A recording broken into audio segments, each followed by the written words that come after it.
خبروں پہ عثمان بزدار صاحب نے فوری طور پہ ایکشن لیا تھا جب انہوں نے ایک بہت بہترین انٹرویو کیا تھا چھوٹی سی بچی کا جو معذور تھی، تو اردو پوائنٹ کے ذریعے انہوں نے جو انٹرویو کیا تھا اس بچی کا، تو اتنا بہترین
میں سوچ رہا تھا کہ لیڈر آف دی ہاؤس بھی شیخ ہیں اور لیڈر آف دی اپوزیشن بھی شیخ ہیں.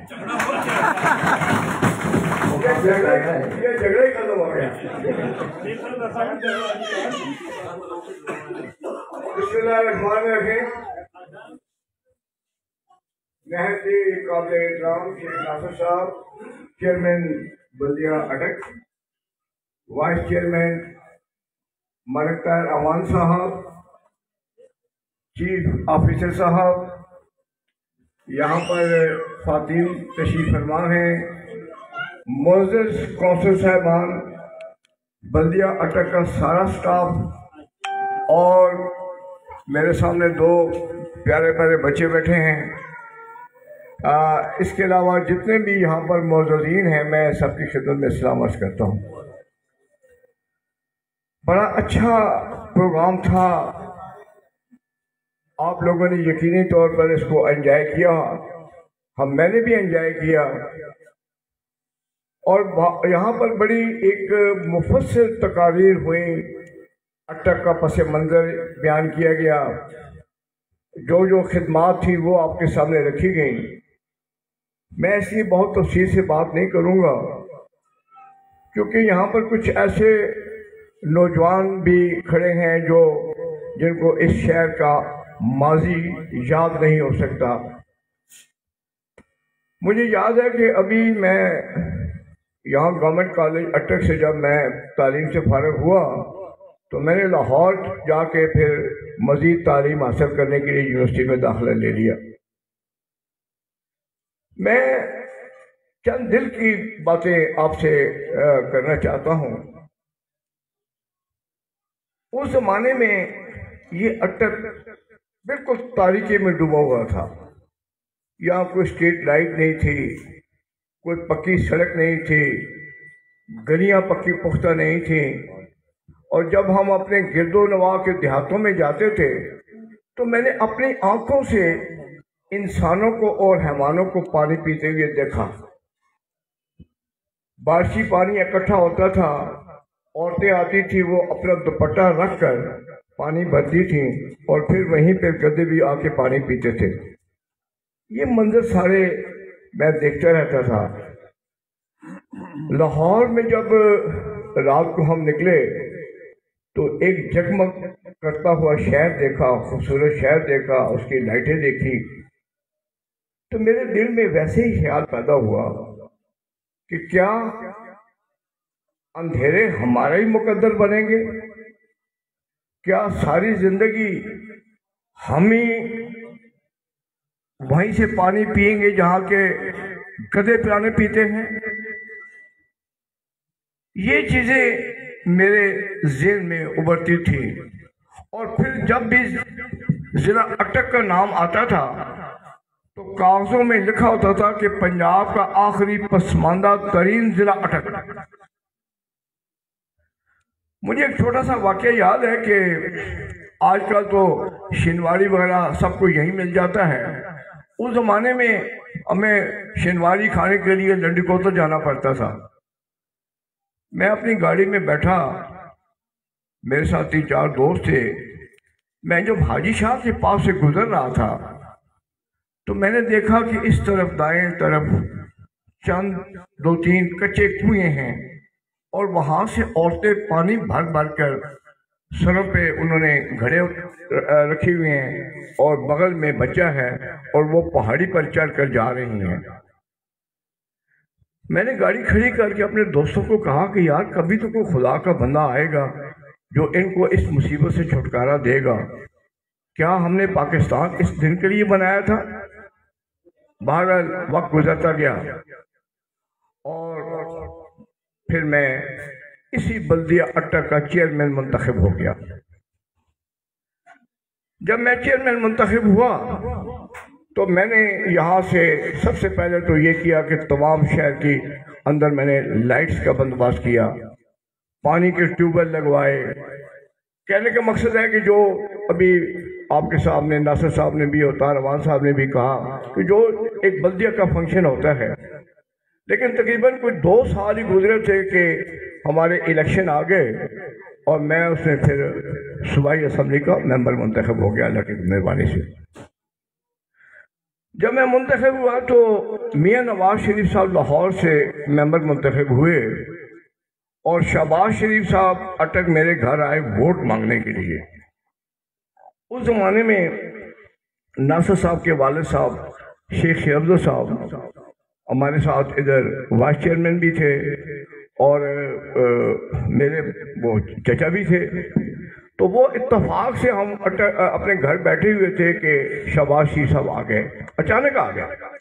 میں ان کو نہیں جانتا تھا، وہ مجھے نہیں جانتے تھے۔ انہوں نے لسٹ میں میرا نام دیکھا کہ یہ یہاں سے منتخب ہوا ہے۔ بیٹھ کے کچھ 3.5 گھنٹے ہم بیٹھے رہے، گپ شپ ہوتی رہی۔ تو مجھے کہنے لگے کہ شیخ صاحب آپ کو اپنے دل کی باتیں مجھ سے بتائیں۔ تو میں نے کہا شہباز صاحب کیا یہ اندھیرے ہمارے ہی مقدر رہیں گے؟ کیا ہم ہی ہمیشہ وہاں سے پانی پیئیں گے جہاں کسی کے حیوان پانی پیتے ہیں؟ کیا ہمیں کوئی تعلیم حاصل کرنے کا موقع نہیں ملے گا؟ بہت سی باتیں ہوتی رہیں۔ تو انہوں نے مجھے کہا کہ، اور پھر میں نے کہا کہ کیا جب بھی پنجاب کا آخری ضلع ہوگا تو اس کا نام پسماندہ ضلع اٹک ہوگا؟ میں نے کہا میں شہباز صاحب جو باتیں آپ سے کر رہا ہوں یہ بڑا دکھ کہ میں باتیں کر رہا ہوں، یہ باتیں مجھے بڑی تکلیف دیتی ہیں۔ انہوں نے کہا کہ آپ دعا کریں، میاں نواز شریف صاحب وزیر اعلیٰ بن جائیں تو انشاءاللہ پھر جو بھی آپ کہیں گے ہم اٹک کے لیے انشاءاللہ کریں گے۔ میں 2-4 منٹ اور لیتا ہوں آپ کے۔ ہمارے اس علاقے میں ایک علاقہ ہے سجنڈا باٹا ڈھوگوڑ مہاراج۔ آپ یقین کریں کہ میں الیکشن میں جب گیا تو 7 گھنٹے میں میری جیپ نے 12 کلومیٹر کا سفر طے کیا۔ پتھریلا راستہ تھا، کوئی وہاں پہ۔ بہرحال ہم پہلی میٹنگ وہاں پہ ہوئی، میں بھی اس میٹنگ میں موجود تھا جس میں سے پورے پنجاب میں سے 23 لوگ شامل تھے۔ بہرحال ہم نے پھر کوشش شروع کی اور اللہ تعالیٰ نے مہربانی کی اپنے حبیب پاک کے صدقے کہ نواز شریف صاحب پنجاب کے وزیر اعلیٰ بن گئے، اور میں بطور ایڈوائزر کے طور پر ان کے ساتھ آ گیا۔ سب سے پہلا کام جو میں نے کیا وہ سجنڈا ڈھوگوڑا مار کی سڑک میں نے بنائی۔ میں نے کہا کہ اے بیچارے، میں نے سے پوچھا کہ اگر یہاں کوئی بیمار ہو جائے تو آپ اس کو اسپتال کس طرح لے کے جاتے ہیں؟ تو انہوں نے کہا کہ ہم اس کو اونٹ پر لاتے ہیں اور راستے میں 2 دن لگتے ہیں، اور اکثر لوگ راستے میں مر جاتے ہیں۔ بہرحال میں اپنے قائد کا مشکور ہوں، میاں نواز شریف کا، شہباز شریف صاحب کا، کہ میں نے انہیں پہلے دن سے یہ کہا کہ میں اپنا کوئی ذاتی کام آپ کے پاس زندگی بھر لے کر نہیں آؤں گا، روٹی اللہ تعالیٰ دے رہا ہے عزت کے ساتھ وہی کھاتے رہیں گے، جب بھی آؤں گا اپنے عوام کے حقوق کی جنگ کی خاطر میں آپ کے پاس آؤں گا۔ بہرحال بھرپور انداز میں انہوں نے میری مدد کی، ہم نے سڑکیں بنائیں، میرے حلقے میں 3 تحصیلیں آتی ہیں، تحصیل ہزرو ہے، تحصیل اٹک ہے، تحصیل حسن ابدال ہے، اور پھر اسی حاجی شاہ میں میں نے جا کر 3 ٹیوب ویل لگوائے اور پورے یونین کونسل کو میں نے پانی وہاں سے سپلائی کر دیا۔ میں نے سوچا کہ شاید جب میں نے گاڑی یہاں کھڑی کر کے اللہ تعالیٰ سے دعا کی تھی تو شاید یہ میرے ہی ہاتھوں یہ ٹیوب ویل لگنے تھے، جو کہ لگ گئے۔ یہ جیسے ہمارا ایک گاؤں ہے، وہاں پر میں نے 5 جگہ بور کروائے، پانی کڑوا نکلتا تھا۔ بالآخر ٹیوب ویل ہم نے جناب پارک میں لگوایا اور یہاں سے ہم پانی جو ہے وہ وہاں پر سپلائی دے رہے ہیں ان کو۔ کہنے کا مقصد یہ ہے کہ اس ضلع میں جتنی اللہ تعالیٰ نے مجھ پر مہربانی کی ہیں شاید یہ کسی پر کی ہوں۔ 2 دفعہ سے زیادہ کوئی بندہ MLA منتخب نہیں ہوا، میں اللہ کے کرم سے 5 دفعہ MLA اور منتخب ہوں اور 1 دفعہ MP بنا ہوں۔ اٹک ضلع کا کوئی شخص بھی فیڈرل منسٹر نہیں رہا، میں اللہ کی مہربانی سے فیڈرل منسٹر رہا ہوں۔ اور میرے حلقے میں تقریباً 400 دیہات ہیں، ایک دیہات کا ایک گھر ایسا نہیں جہاں میں نے سوئی گیس نہیں پہنچا دی۔ 400 دیہاتوں میں کوئی گھر ایسا نہیں جہاں کہ بجلی ہم نے نہیں پہنچا دی، ہم نے سیوریج لائنیں نہیں پہنچا دی، کارپیٹ سڑکیں نہیں بنوائے، اسکول بنوائے، یہاں پر MA کی کلاسز کا اجرا کرایا، ایڈڈ یونیورسٹی بنائی، پولی ٹیکنک انسٹیٹیوٹ ہم نے بنوائے، پھر ہم نے ہائی اسکول بنوائے۔ اور آج اللہ کا شکر ہے کہ میں اس دن بھی لاہور بیٹھا ہوا تھا تو شہباز صاحب مجھے کہتے ہیں کہ کوئی گلہ باقی رہ گیا ہے۔ میں کہا جی میرا اپنا حلقہ تو اللہ کی مہربانی سے اٹک شہر کی یہ جتنی سڑکیں آپ کو کارپیٹ نظر آتی ہیں یہ نواز شریف اور شہباز شریف کے دور میں بنی۔ میں نے کہا جی اب اللہ کا کرم ہے، میرے حلقے میں تو مجھے کوئی خاص کام اب نظر نہیں آتا، البتہ اگر اب موقع ہمیں ملتا ہے تو پھر ہم نے جنگ اور پنڈی گھیب اور تحصیل فتح جنگ کو بھی جو ہے وہ اس لیول پہ ہم نے انشاءاللہ لے کر آنا ہے۔ اور پھر اس سے بڑھ کر میں جس بات پہ مطمئن ہوں کہ آج میں اپنے 400 دیہاتوں میں کسی بھی دیہات میں چلا جاتا ہوں، وہ مجھے یہ نہیں کہہ سکتے کہ جناب ہم نے تو آپ کو 6 دفعہ اسمبلی میں بھیجا، آپ نے کیا کیا ہے ہمارے لیے، بلکہ وہ دعائیں دیتے ہیں۔ میں پچھلے دنوں اکھوڑی گیا، ایک ماتم ہوا تھا دعا کے لیے، تو وہاں سے کچھ خواتین نکل رہی تھیں تو مجھے کہتے ہیں کہ شیخ صاحب ہم نے زندگی بھر آپ کو کبھی ووٹ نہیں دی تھی، اس دفعہ دی ہے جو ہماری جان چھڑائی ہے گیلی لکڑیوں سے، اور ہم اب اپنے چولہے آرام سے جلا کے اپنا کھانا بنا لیتے ہیں۔ کہنے کا مقصد یہ ہے کہ دیکھیں ہم نے ایک بات سوچنی ہے کہ میں بھی ایک عام انسان ہوں، میں اس اٹک ضلع میں ہزاروں لوگ ہم سے بہت بہتر ہوں گے، لیکن مجھے جس بات پہ خوشی ہے کہ اگر میری زبان میں یا میری قلم نے اللہ تعالیٰ نے ایک طاقت دی تو وہ میں نے عوام کے لیے استعمال کی، اپنے نہ خاندان کے لیے استعمال کی، نہ اپنی ذات کے لیے استعمال کی، وہ میں نے اللہ تعالیٰ کی مہربانی سے اپنے حلقے کے لوگوں کے لیے میں نے وہ استعمال کی، جس پہ میں اللہ کا کروڑ دفعہ شکر ادا کرتا ہوں۔ پھر میرے پاس 7 وزارتیں تھیں۔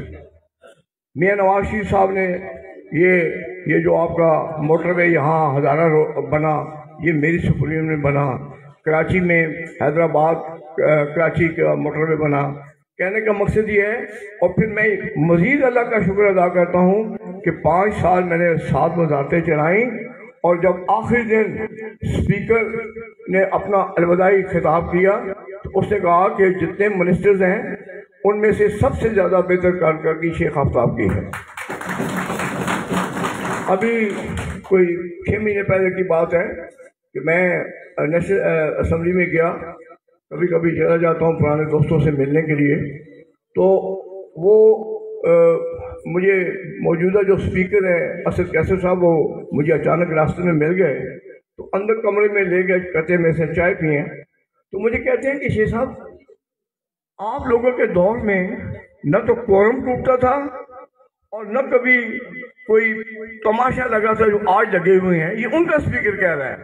میں نے کہا جی اس لیے کہ ہمارے قائد کہتے تھے کہ تماشا نہیں لگانا، ہم نے قوم نے خدمت کے لیے بھیجا ہے، ہمیں یہاں لڑائیوں کے لیے نہیں بھیجا۔ میں نے کہا آپ ہر وقت لڑائیاں کرتے ہیں، جھگڑے کرتے ہیں، تو پھر کیسے معاملات چلیں گے؟ اس طریقے سے تو معاملات نہیں چلتے۔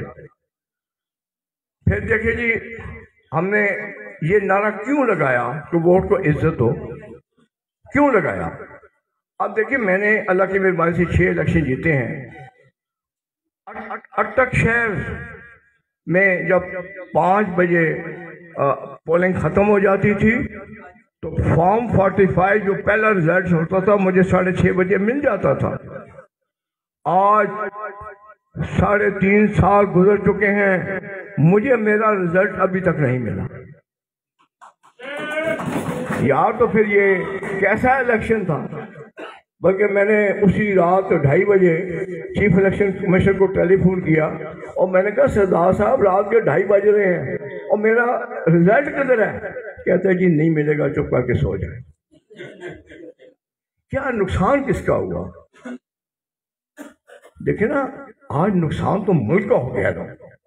آج اگر بھوک اور پیاس سے لوگ نڈھال ہو گئے ہیں تو وہ تو قوم پاکستانی ہو گئی ہے نا۔ چلیں ہم نے ایک عرصہ دراز لوگوں کی خدمت کر لی ہے، اگر نہیں بھی جیت سکے تو کوئی فرق نہیں پڑتا، لیکن لوگوں کا قصور کیا تھا؟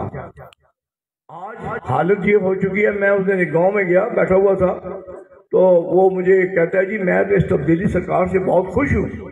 میں نے کہا جی آپ کیسے خوش ہیں؟ کہتا ہے جی پہلے ہم غریب روتے تھے، اب امیر بھی رو رہے ہیں، ہمیں اس بات کی خوشی ہے۔ کہنے کا مقصد یہ ہے، میں جو بات آپ سے کہنا چاہتا ہوں، دیکھیں یاد رکھیں ایک بات، پہلا 1999 کا معاشرہ کیوں لگا کہ نواز شریف نے ایٹمی دھماکہ کیوں کیا؟ بڑی طاقتیں ناخوش تھی کہ نواز شریف نے ایٹمی دھماکہ کیوں کیا، اور اس کی سزا میں مارشل لا لگا دیا گیا۔ اب نواز شریف کا کیا قصور ہے؟ صرف اس لیے کہ وہ سی پیک بنانا چاہتے ہیں۔ پاکستان یاد رکھو آج ہم ہیں کل کوئی اور ہوں گے، اگر پاکستان کی قسمت بدلنی ہے تو سی پیک کے بغیر نہیں بدل سکتی، کیونکہ اللہ کی مہربانی سے ہمارا جو گوادر کا سمندر ہے یہ دنیا کے ان 5 سمندروں میں شامل ہے جو کہ گہرے ترین سمندر ہیں۔ آج بھی جتنے بھی تیز بردار جہاز گزر رہے ہیں گلف سے آتے ہیں وہ اسی سمندر سے ہو کر جاتے ہیں، اور نواز شریف صاحب کا پہلے دن سے یہ کہنا تھا کہ یہ گوادر کی جو ہماری بندرگاہ ہوگی اور یہ ہمارا سی پیک کا منصوبہ جب تیار ہو جائے گا تو ہم یہ استعمال کریں گے، یہاں سے کابل، ازبکستان، تاجکستان تک جو ہے ہم اس کو استعمال کریں گے، اور پاکستان کو اربوں ڈالر کی جو ہے آمدنی ہوگی اس میں سے۔ تو کہنے کا مقصد یہ ہے کہ آج اگر ہم آزاد پاکستان کے آزاد شہری ہیں تو قائد اعظم صاحب کی وجہ سے ہیں۔ اگر قائد اعظم ہمیں پاکستان بنا کرنے دیتا تو آج ہماری بھی وہی حالت ہوتی جو اس وقت ہندوستان میں مسلمانوں کی حالت ہو رہی ہے۔ آج اگر نواز شریف دھماکہ نہ کرتے تو ہندوستان آپ پر کئی حملے کر چکا ہوتا۔ آج اگر میاں نواز شریف 14,000 میگا واٹ بجلی آپ کو نہ دیتے تو آپ اندھیروں میں ڈوب جاتے۔ اگر آج آپ کے پاس موٹر ویز نہ ہوتی تو یہاں سے لے کر لاہور تک آپ 30 گھنٹے میں بھی نہیں پہنچ سکتے تھے۔ تو اس لیے میں کہوں گا کہ اللہ تعالیٰ قرآن پاک میں بھی فرماتے ہیں کہ جو لوگ لوگوں کے احسان مند نہیں ہوں گے وہ میرے بھی احسان مند نہیں ہوں گے۔ تو اس لیے جو قائدین آپ کی خدمت کرتے ہیں ہمیں ان کو یاد رکھنا چاہیے، اور یاد رکھیں بہت الیکشن لڑے ہیں، بہت دفعہ جیتے ہیں، بہت دفعہ منسٹر رہے ہیں۔ میں آپ کو ایک بات بتاؤں یہ جو شہر میں کھڑا ریڑھی بان ہے وہ مجھ سے اور آپ سے زیادہ سیاست سمجھتا ہے، اور یہ جو ذمہ دار کسان ہے وہ ہم سے زیادہ سمجھتا ہے۔ اس لیے میں کہوں گا کہ اپنے قائدین کو پہچانیں کہ کون ہے جس نے آپ کی خدمت کی اور کون ہے جو زبانی جمع خرچ کرتے رہے۔ آج پاکستان کی کیا حالت ہو چکی ہے۔ اب ہمیں اللہ تعالیٰ کے حضور دعا کرنی چاہیے کہ اللہ تعالیٰ پاکستان کو قائم دائم رکھیں اور پاکستانی عوام جو ہے وہ خوشی کا سانس لے سکے۔ یہ آخر میں اتنا ہی کہوں گا۔ اب دیکھیں، یہ جو ہمارا پرانا قبرستان تھا، 93 میں میاں صاحب وزیر اعظم تھے، میری والدہ کا انتقال ہوا تو وہ جنازے پر آئے، تو ان سے ہم نے کہا کہ ہمارے پاس قبرستان کی زمین نہیں ہے۔ انہوں نے کہا کہ زمین کو ہے ادھر؟ میں نے کہا جی 63 کنال زمین ریلوے کی پڑی ہوئی ہے جو ہمارے قبرستان کے ساتھ ہے، وہ اس وقت انہوں نے ہمیں دے دی۔ یہ بات ٹھیک ہے یا غلط ہے؟ پھر یہ ہوا کہ چونکہ بیچ میں 6-7 سال مارشل آ رہا، ہم گورنمنٹ سے باہر رہے۔ 2008 میں پھر جب اللہ کی مہربانی سے میں MNA بنا تو شہر کے وفود میرے پاس آئے اور انہوں نے کہا کہ جناب وہ زمین تو اب ختم ہو چکی ہے، آپ کو اور زمین کا بندوبست ہمیں کر کے دیں۔ تو پھر یہ 80 کنال کا زمین کا ٹکڑا جو گورنمنٹ آف پنجاب کی ملکیت ہے، میں نے شہباز شریف صاحب سے لے کر آپ کو دیا۔ آج اللہ کی مہربانی سے آپ کراچی، لاہور، پشاور چلے جائیں، قبرستانوں میں جگہ نہیں ملتی، لوگ قبر کے اوپر قبر لگا رہے ہیں۔ ہمارے یہاں خوبصورت قبرستان بن چکا ہے، درمیان میں فٹ پاتھ موجود ہے، 4 دیواری لگی ہوئی ہے، پانی کا سیسا موجود ہے۔ یہی ہوتا ہے وہ خدمت۔ آج مجھے لوگ کہتے ہیں کہ شیخ صاحب لوگ تو زندوں کا بھی خیال نہیں کرتے، آپ مردوں کا بھی خیال کرتے ہیں۔ میں نے کہا یار اصل گل تو ہمارا وہی ہے نا، جہاں ہم نے جانا ہے، یہ تو ایک عارضی زندگی ہے۔ اس لیے میں آپ سے کہوں گا، اور مجھے اس بات کی بھی خوشی ہے کہ اٹک کے اندر بلدیاتی الیکشن جب بھی ہوئی ہے، اللہ کی مہربانی سے مسلم لیگ نون وہاں سے ہمیشہ جیتی ہے۔ آخر میں اس دن چیف افسر صاحب سے ملاقات ہوئی تھی، یہ کہتے ہیں کہ ابھی انہوں نے تقریر میں بھی یہ بات کہی کہ گجرات کا میں رہنے والا ہوں، اٹک بڑا دور تھا، تو میں نے ان کو اس دن بھی کہا تھا کہ ایک دفعہ وہاں پر چیف سیکرٹری نے مجھے پوچھا کہ ہم جن کو اٹک بھیجتے ہیں وہ جاتے نہیں ہیں اور چلے جائیں تو پھر آتے نہیں ہیں۔ تو میں نے کہا جی اسی سے آپ اندازہ کر سکتے ہیں کہ اللہ کی مہربانی سے ہم لوگ ایک رکھ رکھاؤ والے لوگ ہیں، لوگوں سے پیار کرتے ہیں، لوگوں سے محبت کرتے ہیں۔ آخر میں آپ کو ناصر صاحب، وائس چیئرمین صاحب کو، آپ کی ساری ٹیم کو مبارکباد بھی دیتا ہوں، اور انشاءاللہ یقین دہانی کراتا ہوں کہ الیکشن ہوئی ہے تو آپ پھر واپس آئیں گے۔ بہت بہت شکریہ۔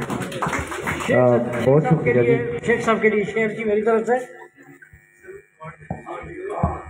اپنے لیے تو سبھی جیتے ہیں اس جہاں میں، اپنے لیے تو سبھی جیتے ہیں اس جہاں میں، ہے زندگی کا مقصد اوروں کے کام آنا۔ بہت شکریہ جی۔ شیخ صاحب ماشاءاللہ بڑا اچھا انہوں نے شعر بھی پڑھ دیا۔ اب آپ اپنے دست مبارک سے شیخ نثار صاحب، اپوزیشن لیڈر بلدی اٹک، میں اس لیے اپوزیشن لیڈر بلدی اٹک کہتا ہوں، میرے بھائی کہتے ہیں نہ کہیں، کہ اپوزیشن میں رہ کے بھی بھائی چارہ انہوں نے قائم کیا۔ اسی بنا پہ ہم ان کو یہ شیلڈ دے رہے ہیں کہ اللہ تعالیٰ ان کو صحت اور تندرستی عطا فرمائے، آپ کی بھرپور تالیوں کے ساتھ۔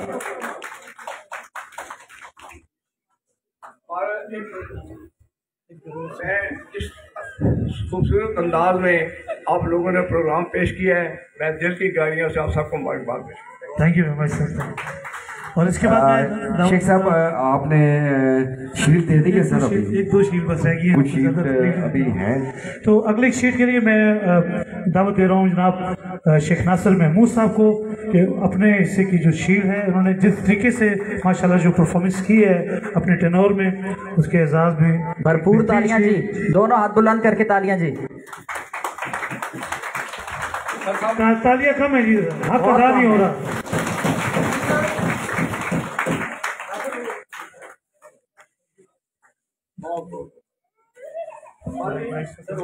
اب میں اس وقت ہمارے جو چیف آفیسر